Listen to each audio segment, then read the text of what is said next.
Okay, these two problems are very similar. I'm going to do the first one and the second one, but I recommend that once I finish the first one, you try the second one on your own, mute the video, try to follow along.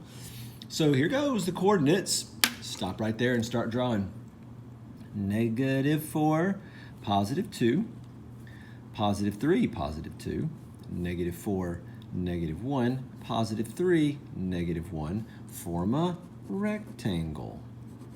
Okay, good to know. Got your rectangle right here. And that rectangle is going to be rotated about the line y equals -1. So we're not rotating around an axis, we're rotating around a horizontal line. And that horizontal line is this line right here. So when I rotate around a horizontal line, it's going to take this thing and just flip it around like this. And that, visually, is going to be the situation where you're like, oh, let's just take that whole thing and just rotate it around.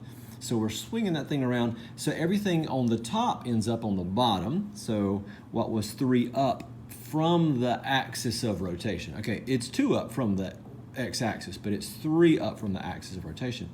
Becomes 3 down. 3 up becomes 3 down.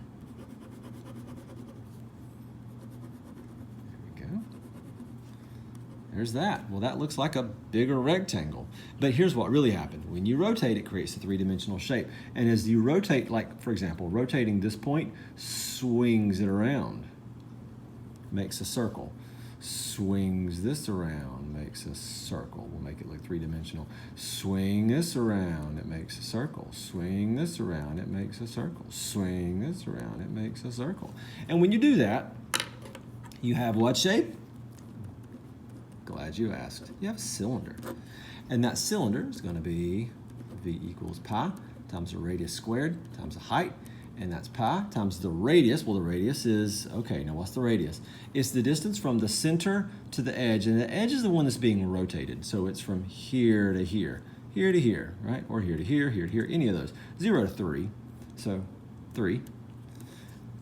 And so the height of this is going to be basically the length of the side. So 1, 2, 3, 4, 5, 6, 7. There we go. We can do this one in our head. 9 times 7, 63 pi. We'll go ahead and figure out what that one would be. If we multiplied through by pi, and that gives me 197.920. 197.920. All right. So there's that first one.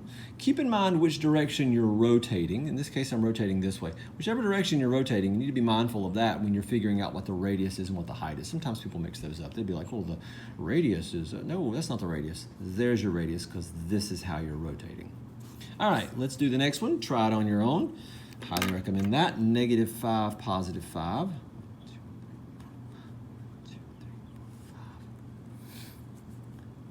3, 5, -5, 3, 3, 3.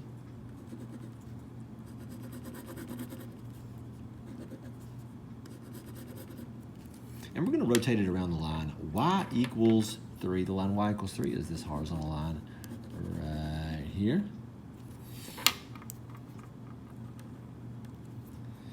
When we do that, everything that was above the line comes below the line. Everything was above comes below. And it rotated. Hopefully cleaner than that one.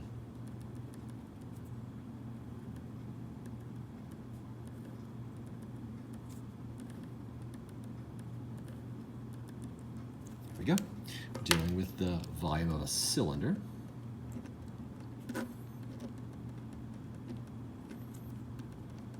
The radius in this case is 2. The height is that, whatever that is. Let's do it numerically. Horizontally, distance from -5 to 3, that'd be 8. Count it if you want to, but sometimes you can tell just from the numbers. And that's going to give me 4 times 8, so 32 pi, which is equal to about 100. 100.531.